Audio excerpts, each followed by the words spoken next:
طلعي نفسك من دايرة الناس تماما، خليكي في دايرة بيتك وأولادك بس. ما تتكلميش عن حد، مالكيش دعوة بحد، مش هتستفيدي حاجة لما تعرفي أخبار ده ولا أخبار ده. دايما قولي وانا مالي، انا مالي، اتكلم عن دي ليه، ولا ازعل من دي ليه، ولا ازعل النهارده بقى فيديو طويل على مزاجنا، مفيش فيه اي استعجال. هنتكلم عن حاجات كتير جدا، عن طبعا رمضان وتجهيزات رمضان وخزين رمضان وحياة ست البيت في الشهر الكريم. انا حابه الفيديو ده يبقى قاعده كده، مش وصفه وخلاص، قاعده هنفضفض فيها. اللي عندها شغل تعمله وتشغل الفيديو كده، واللي فاضيه تقعد معانا ونسمع الكلام مع بعض. ربنا يبلغنا رمضان واحنا في احسن حال، اللهم امين. اول حاجه بنحب نفتكر رمضان زمان، وفرحه رمضان زمان، ولمه رمضان زمان، وليله الرؤيه لما كانت العيله كلها بتتلم قدام التلفزيون عشان المفتي هيعلن رمضان بكره ولا لا، الرؤيه بانت ولا لا. كانت فرحه محسناش زيها في عمرنا كله، فرحه ليله الرؤيه في رمضان، فرحة الكلام اللي كان بيتقال في ليلة الرؤيا، الاحتفال، القرآن اللي كان بيقروه، كل كلمة كانت بتتقال كانت بتدخل في قلوبنا واحنا أطفال ما بتطلعش، لسه فاكرينها لحد دلوقتي. فرحة رمضان زمان ولمة رمضان زمان، والناس زمان كانوا عاملين ازاي، ورمضان زمان كان عامل ازاي، ما بيطلعش من دماغنا. بس احنا دلوقتي بنحاول نعمل ذكريات حلوة زي زمان تعيش برضو مع ولادنا عشان يفتكروها ويبقى عندهم ذكريات حلوة في رمضان. فاكرين مثلا اول رمضان بعد الجواز، بعد ما اتجوزتي كده، اول رمضان عدى عليكي كان عامل ازاي؟ اكيد كان صعب، ما كانش سهل. اكيد كنت فاكره كل اللي كان بيحصل في البيت، في بيت اهلك، وانتي عايزه تعملي زيه وما انتيش قادره تعملي زي ما هي مامتك كانت بتعمل، ما انتيش عارفه تعيشي الاجواء اللي كانت في بيت العيله. واحده واحده بقى لينا مملكتنا وبيتنا ورمضاننا وعيشتنا وذكرياتنا ولمتنا. لمة رمضان وذكريات رمضان وحلاوة رمضان وريحة رمضان خلاص بقت موجودة في كل مكان حوالينا. ريحة رمضان موجودة في كل المحلات وفي كل الشوارع وفي كل الدنيا من أول رجب. أول رمضان وانتي وعندك طفل وعندك 2 وعندك 3، أول رمضان يعدي عليكي وانتي مسؤولة عن ناس لازم تعملي لهم سحور ولازم تعملي لهم فطار.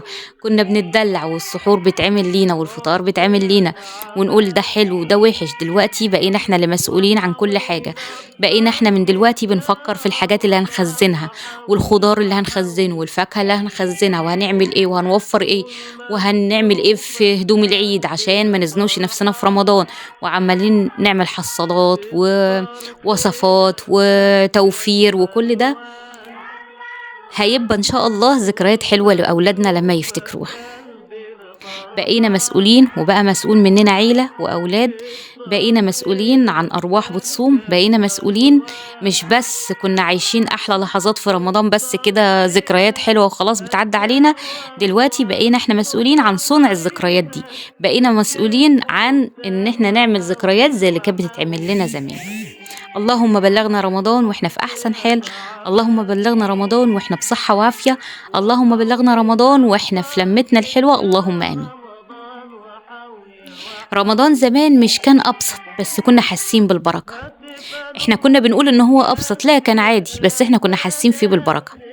دلوقتي الدنيا جريت والمسؤوليات زادت، بس برضو رمضان هو رمضان، حتى لو المطبخ بسيط، حتى لو الأكل على قده، ربنا موجود. أهم حاجة اللمة وراحة البال. أنا فاكرة زمان مثلا كان رمضان لما يجي في الشتاء كنا لازم نفطر أول حاجة على شوربة عدس، دي كانت أساسي عندنا، دي من الذكريات الحلوة اللي أنا ما بنساهاش. إن شاء الله يا رب نكون عاملين إيه على الفطار، لازم شوربة العدس ناكلها الأول كده تدفينا كده وتدينا طاقة، وبعدين ناكل الأكل التاني. كان دي عادات بيتنا في رمضان، عادات مش هنساها. كان أبويا وأمي، أبويا الله يرحمه ويغفر له يا رب، كان لازم يعملها لنا في رمضان. دي الذكريات اللي احنا عايشين عليها لحد دلوقتي. ربنا يرحمهم ويغفر لهم يا رب ويسكنهم في فسيح جناتي يا رب، اللهم امين. فاكرين برضو رمضان مع الجيران؟ رمضان مع الجيران كان مختلف. الجيران كانوا زمان في لمة برضو في الجيران زي الأهل، يعني كان رمضان يجي لازم الجيران يودوا لبعض أي حاجة مهما كانت بسيطة. احنا كنا في قرية في أرياف، كان واحد من الجيران يكون جاي من الغيط جايب خضرة جايب أي حاجة يوزع على الجيران، مثلا يوزعوا لبن، يوزعوا أي حاجة بتتعمل في البيت لازم مثلًا واحدة عاملة محشي لازم تودّي لجارتها طبق محشي، لو ملوخية عايزة تودّي لجارتها طبق ملوخية، أي حاجة معمولة كانوا لازم الجيران يودّوها لبعض. كان في معنى في الجيرة، غير دلوقتي كل واحد قافل على نفسه ما لوش دعوة بالتاني، كان الموضوع مختلف شوية. أول مرّة أعرف إن في خزين لرمضان وتخزين لرمضان لمّا شِلت المسؤولية وبقى عندي بيت وأولاد والمفروض إن أنا أوفّر صحّتي وأوفّر طاقتي وأشوف هاعمل إيه يريّحني في رمضان. عرفنا دلوقتي يعني إيه نخزّن لرمضان، يعني إيه خزين لرمضان، يعني إيه لازم نشتري بصل من دلوقتي ونفرمه ونحطه في الفريزر، لازم من دلوقتي نجيب البسلة نفرّطها ونحطها في الفريزر، لازم من دلوقتي كل الخضار اللي موجود نفرّزه عشان يريّحنا في رمضان، حتى العصاير جبنة، مانجا وفراولة وكل حاجة ممكن تتفرّز وعملناها في الفريزر عشان نطلّع بس في ساعة الفطار نعمل العصير في 3 دقايق وخلاص، عرفنا معنى يعني إيه نخزّن لرمضان. هو ده بقى رمضان بتاعنا اللي إحنا عملناه لنفسنا. رمضان بقى نَفْسه مش سباق، يعني مش أنا خزّنت أكتر منِّك ولا أنا عملت أكتر منِّك، لأ، رمضان للي إيه، للي بيريّح نَفْسه، يعني أنتِ عملتِ الحاجات دي عشان تريّحي نَفْسِك، يبقى أنتِ كده فُزتِ. مش لازم تعملي زي حد، مش لازم تعملي أكتر من حد، أنتِ ريّحي نَفْسِك بالحاجات اللي تنفعِك أنتِ، ما لكيش دعوة بحد، ممكن حد تاني يكون مثلًا بيحب المحشي مثلًا ومفرّز حاجات كتير جدًا للمحشي، وأنا بيتي مثلًا ما بيحبوش المحشي قد كده، فليه أنا أفرّز الحاجات الكتير دي وأقول أصل أنا مفرّزة صلصة محشي كتير وأنا مفرّزة حاجات للمحشي كتير وأنا أصلًا مش باستفيد منه، يبقى أنا كده ما ريّحتش نَفْسي.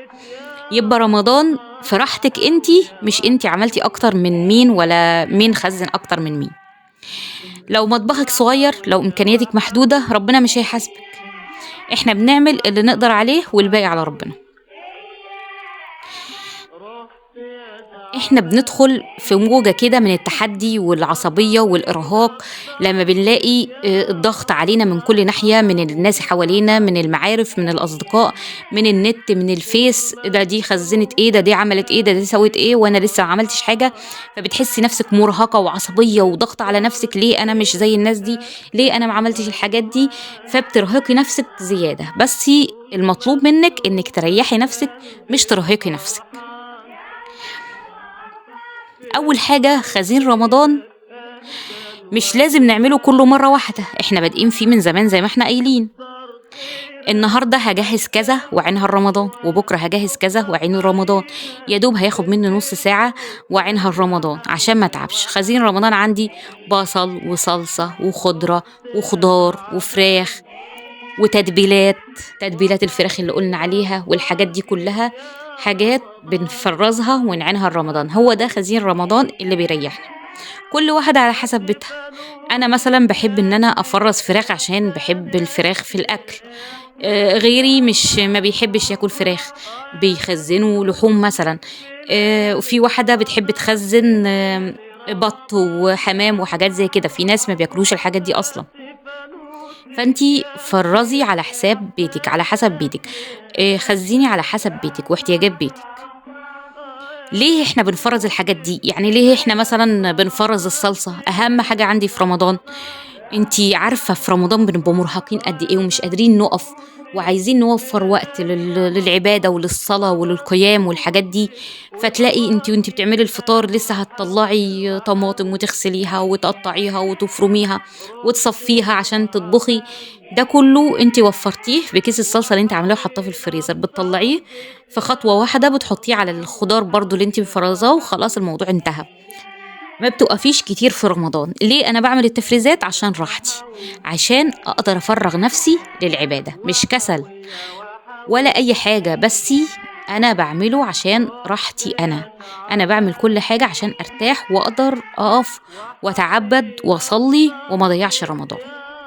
تجربتي من التفريزات، تجربتي من الخزين، إنه والله كل حاجة بتنفع، كل حاجة هتعمليها هتنفعِك، كل حاجة هتفرّزيها هتنفعِك، كل حاجة حطيتيها في الفريزر هتيجي في يوم كده تطلّعيها وتقولي إيه، ممكن تدعي لي دعوة حلوة وتقولي إن أنا خدت منها الفكرة دي وفرّزتها ونفعتني فعلًا، كل حاجة هتحطيها في الفريزر من دلوقتي هتلاقي وقتها إنِّك مرتاحة جدًا وأنتِ بتطلّعيها. يعني انت النهارده مرهقه برضه وتعبانه من الصيام، ما انتش قادره تقفي وعايزه تعملي، اولادك طلبوا منك عصير على الفطار وانا مش قادره اقف اعمل عصير. طلعت كيس الفراوله اللي انا مفرزه، كل اللي انا عملته ان انا حطيته في الخلاط وعليه مثلا شويه لبن شويه سكر، وبقى احلى عصير. ما عملتيش اي حاجه ولا تعبتي نفسك في اي حاجه. ساعتها هتعرفي بقى بس ان ايه التفريزات اللي احنا عملناها والخزين اللي احنا عملناه كان مفيد جدا. احنا كستات بيوت بنحب نعمل اللي يفيدنا، ما تخليش حد يفرض عليكي حاجة تعمليها. انتي بنفسك كده شوفي اللي هيريحك واعمليه، محدش حاسس بتعب ست البيت غير ربنا. الوقفة بقى والغسيل والطبيخ وكل ده ربنا يجعله في ميزان حسناتنا. عايزاكي ما تستصغريش نفسك ولا تعبك. انتي اهم حاجة في البيت، انتي عمود البيت. فانتي كل اللي بتعمليه له فايدة، اللي انتي بتعمليه حاجات مش اي حد يعرف يعملها. فلازم تحاسبي نفسك على انك قوية مش ضعيفة. خليني اقولك انا بمشي يومي ازاي، مش عشان اقولك اعملي زيي، بس ممكن تكون فكرة تنفعك. كل واحدة تمشي على اللي رياح. رمضان راحة مش ارهاق. يعني مثلا في رمضان بنمشي يومنا ان احنا بنعتمد على الحاجات اللي احنا مخزنينها كده في الفطار. بنيجي من بعد العصر نطلع كيس الفراخ اللي احنا متبلينه مطلعينه من بدري، فك حطيناه في الصينيه في الفرن، خلاص انتهى.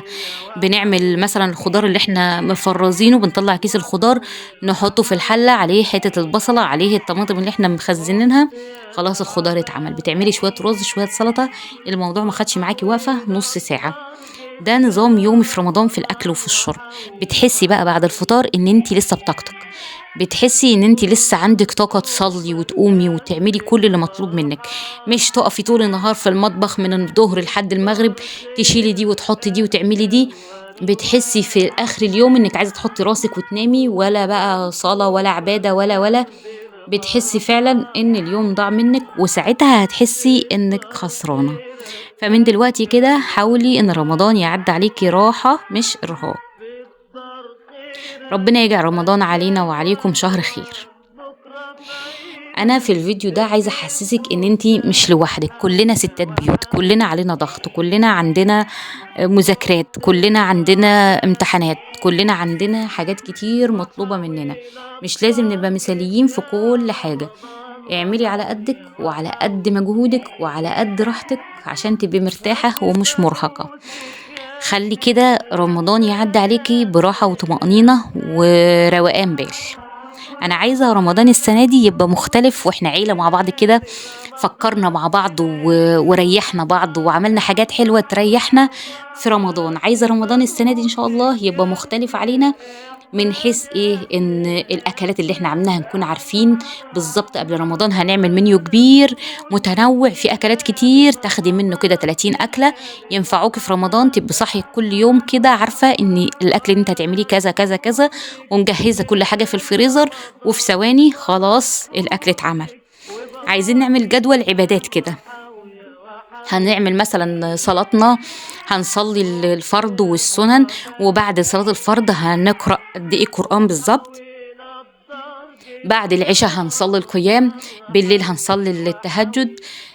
هنعمل نظام كده مختلف. يعني عايزين رمضان السنة دي كده نحس فيه بتغيير كده. عايزين ان احنا كل حاجة نعملها تبقى متخطط لها. عايزين ورقة وقلم كده ونخطط بقى منيوهات الأكل، منيوهات العصاير، نظام العبادة، هنختم كم مرة في رمضان، هنعمل ايه، هنطلع صدقات ايه، العشر الأواخر من رمضان هنقضيهم ازاي.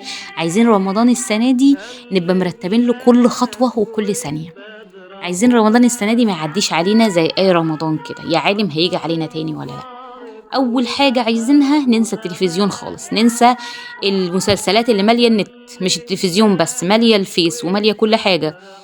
خدي عهد على نفسك كده قبل ما رمضان يدخل، انا مش هتفرج ولا على مسلسل في رمضان ولا واحد، ولا حتى ده كويس مش فيه مناظر مش كويسه ولا الفاظ مش كويسه، مش عايزين نتفرج عليهم اصلا. مش هنخسر حاجه. انتي لو ما اتفرجتيش على مسلسلات عادي خالص هيعدي رمضان عليكي زي الفل، احسن مليون مره من لما تضيعي وقتك في حاجات ملهاش لازمه. فخدي دلوقتي كده نية كده وعهد على نفسك كده، يا رب أنا مش هتفرج على مسلسلات، أنا خلاص تبت كده وهعدي رمضان عليا السنة دي من غير ولا مسلسل. حتى لما يجي قدامي كده في الفيس حتة مسلسل هعديه كده بسرعة ومش هتفرج عليه. دي خطوة برضو رهيبة انك تعمليها من دلوقتي كده، وتاخدي نية كده ان انت مش هتتفرجي على مسلسلات تضيع وقتنا وتضيع مجهودنا وتضيع كل اللي احنا بنعمله عشان حاجات مش هتفيدنا، بالعكس دي حاجات هتضرنا. حاجات برضو لازم من دلوقتي كده نعمل نيتنا كده عليها ان احنا برضو نسيبها في رمضان الكلام على الناس. يعني أنا مثلا بكلم أختي كل يوم ساعة 2 3، كل المكالمة على حماتي عملت مش عارف مين سلفتي قالت جارتي مش عارف كان عندها ايه وبس. دي مكالماتنا احنا كستات بيوت، دي مكالماتنا مع بعض. ليه نجيب استفدت ايه لما جبت سيرة دي وسيرة دي واتكلمت عن دي وقلت دي فيها ايه وحياتها ايه واللي حصل واللي مش عارف ايه، حاجات بتودينا جهنم واحنا مش حاسين. فمن دلوقتي برضو نحاول كده واحدة واحدة كده مفيش كلام عن الناس، نتفق كده مع الناس اللي احنا بنتكلم معاهم في التليفون كتير وهم اللي على طول بنفتح معاهم مواضيع دي، ايه رأيك كده نغير من نفسنا وناخد عهد على نفسنا من قبل رمضان ما يجي كده ان احنا خلاص مش هنجيب سيرة اي حد في مكالماتنا، هنتكلم عن نفسنا وعن عيالنا وعن بيوتنا. سيبك بقى من الناس خالص، طلعي نفسك من دايرة الناس تماما، خليكي في دايرة بيتك وأولادك بس، ما تكلميش عن حد، مالكيش دعوة بحد، مش هتستفيدي حاجة لما تعرفي أخبار ده ولا أخبار ده. دايما قولي وانا مالي، انا مالي اتكلم عن دي ليه، ولا ازعل من دي ليه، ولا ازعل ان دي عملت في دي ليه، انا مالي. انتي مالك، خليكي في بيتك وفي اولادك وفي حياتك وملكيش دعوة بالناس تماما. الغيبة والنميمة ذنب عظيم، ذنب ما ربنا بيغفر الذنوب، ما بيغفرش غلطاتك في العباد. يعني انت دلوقتي ربنا مش هيغفر لك غير اللي انت اختبتيه ده لما يسامحك. خلينا من دلوقتي كده ننوي ان شاء الله ان شاء الله مش هنتكلم عن حد ابدا. من دلوقتي كده نبدأ كده ندرب نفسنا، قلنا اللي بيزرع في رجب وشعبان بيحصد في رمضان، فخلينا من دلوقتي كده نزرع ان احنا مش هنتكلم عن حد وملناش دعوه بحد وما نجيبش سيره حد. ساعتها هتعرفي فعلا انك في رمضان هتعرفي تحصدي حاجات حلوه عملتيها قبل رمضان. من الحاجات برضو اللي نيتنا تكون فيها حلوه من دلوقتي كده ان احنا ما نهجرش القرآن. لا، من دلوقتي لازم نفتح المصحف ونقرا قرآن. ما ينفعش يبقى عندك مصحف في البيت وما بتفتحيهوش في اي وقت في السنة، مش لازم في رمضان وفي رجب وفي شعبان، على طول المصحف يتفتح ويتقري فيه. لازم البقرة، سورة البقرة تقرأ في البيت كل 3 أيام مرة. ما تهمليش الحاجات دي حاجات بتصلح البيت وبتصلح النفوس اللي في البيت. خلي كده الحاجات دي موجودة عندك في البيت على طول، من العادات اللي موجودة في البيت دي هتصلح كل حاجة في حياتك. فمن دلوقتي الحاجات برضو اللي احنا في نيتنا ان شاء الله نعملها من دلوقتي عشان نحصدها في رمضان، قراءة القرآن. من الحاجات برضو اللي احنا عايزين من دلوقتي نبطلها ونبطل نعملها ونبطل ان احنا ناخد ذنوب منها، عقوق الوالدين. يعني مثلا امي عايشه، امي ست كبيره ما مثلا ايه ما بتميزش قوي في الكلام، بتقعد مثلا تزعق لي على حاجه مش عارف ايه، انا بقى اتنرفز وليه وانا عملت ايه وانا ايه وانا ايه، انت على طول تعملي كده وازعل ام مني. ده من العقوق. عقوق الوالدين احنا عارفين عقوبتها عامله ازاي، بتشوفيها في الدنيا قبل الاخره. فمن دلوقتي كده خلي بالك طويل كده على الناس الكبار في السن. مش لازم يعني امك وابوكي بس، اي حد كبير في السن كده طولي بالك عليه كده وخليكي رحيمه بيه كده، واعرفي انك في يوم من الايام هتبقي في نفس الموقف وبنفس العقل وبنفس التفكير، وساعتها برضو هتلاقي اللي ما يعجبوش اللي انت بتعمليه. فمن دلوقتي كده خلي بالك طويل كده وتعرفي اسمعي ليهم. بيقولوا الحكايه مره واتنين وانا سمعتها 100 مره، وفيها ايه لما نسمعها مره واتنين؟ بكره نندم على الايام دي ونندم ان احنا ما قعدناش نسمعهم ولا قعدنا نشوفهم عايزين ايه. فنستغل فرصة وجودهم معانا عشان دول بدعواتهم احنا بنعرف نكمل في حياتنا. فمن دلوقتي كده برضو ناخد نيتنا كده ان احنا بر الوالدين حاجة مش هنسيبها ان شاء الله قبل رمضان. حاجات في حياتنا كتير بنحاول ان احنا نظبطها كده عشان تبقى في رمضان خلاص بالنسبة لنا بقت حاجة عادية في حياتنا إن شاء الله، إن شاء الله زي ما إحنا قُلنا بنحصد في رمضان، يبقى ده حصدنا في رمضان، يبقى لقينا في رمضان حاجة إن شاء الله ربنا يجازينا عليها خير. اللهم بلغنا رمضان وإحنا في أتم صحة وأفضل حال، اللهم بلغنا رمضان وإحنا مبسوطين ومتهنيين، اللهم بلغنا رمضان وإحنا راضيين، راضيين بعيشتنا وراضيين ببيتنا وراضيين بأولادنا. يا رب بلغنا رمضان وإحنا في بيوتنا كلها بركة وستر، اللهم آمين. ربنا يجعل رمضان السنة دي مختلف علينا للأحسن إن شاء الله، ربنا ينصر أهل غزة، ربنا ينصر المستضعفين في كل مكان في الأرض، اللهم آمين، وكل سنة وأنت طيب. وحاوينا